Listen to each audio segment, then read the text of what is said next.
Earlier, I spoke with Peter Hakim, President Emeritus and Senior Fellow at the Inter-American Dialogue about the summit. I asked him why the meetings aren't drawing the numbers they once did. The Ibero-American Summits were like the meeting of a family. Latin America, Spanish and Portuguese origins, their family coming together again. They often didn't have a lot of business to discuss. They didn't have great political relationships to discuss or economic tie, but they wanted to see each other, like a family reunion or a class reunion of a university. And over time, families drift apart. Latin America became more independent, more assertive. Spain joined Europe, became more European than Latin American. Their sort of identification as a family became less and less. And so it's not surprising that right now you have Spain, which is still struggling to recover from a very deep economic doldrums. You have Latin America, which has managed pretty well over the past 5 years or so during the global recession. You also have a very conservative government in Spain. In Latin America, you have the balance is shifting to the left of center. You have just a lot of reasons why this is not a sort of a hugely important event. And finally, this was the one meeting where Latin Americans and Cubans came together. This was a big event that, you know, the hemispheric events, because of the United States, Cuba was excluded. This was an event where Cuba was welcome. It was part of the Ibero-American circuit.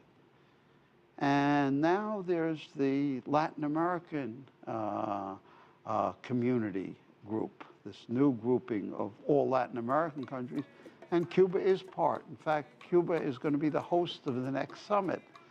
Let me ask you this. You mentioned that this is not hugely important, and yet the Spanish Prime Minister was asked about the importance, and he said, oh, this is going to be a huge success. So how does one define success for a meeting like this, which you've just described, where everyone seems to be going in different directions and not necessarily coming together? Well, I think what Spain would like, I mean, I think different countries have different objectives.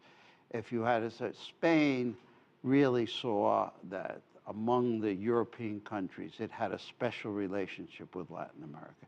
It was going to be Europe's access to Latin America, which meant that it would have an advantage vis-a-vis investment, and Spain invested huge amounts. Many large Spanish companies have more than half their profits coming from Latin America.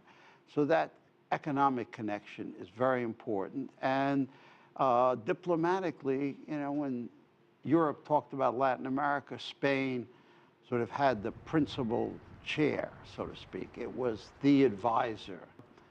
So the question is, how do you hold on to that?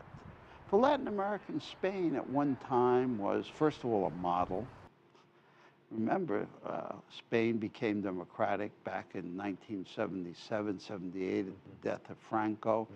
Sort of was a model of bringing together left and right, bitter opponents back in the 30s and 40s, the Franquistas and the left.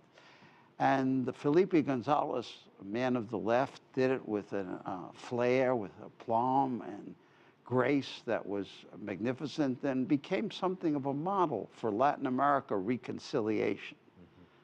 The years pass, and that image changes, government changes. And then now Spain goes into an economic turmoil. The image of a growing economy, of a European renaissance in Spain. Spain is now a country that is really flat on its back. Latin America, on the contrast, is beginning to grow. It's beginning to flourish economically. So you have, Spain is no longer a model. It's also no longer the only entry to Europe for Latin America. Latin America has developed its own relations with the other countries. They may not like Latin America as much, may not be as intimate with Latin America, and may not be familiar with Latin America, but they know there's important economic returns in Latin America, and the rest of Europe has become more. Peter, we've run out of time, but thank you so much for your It's a insights. pleasure. Thank you.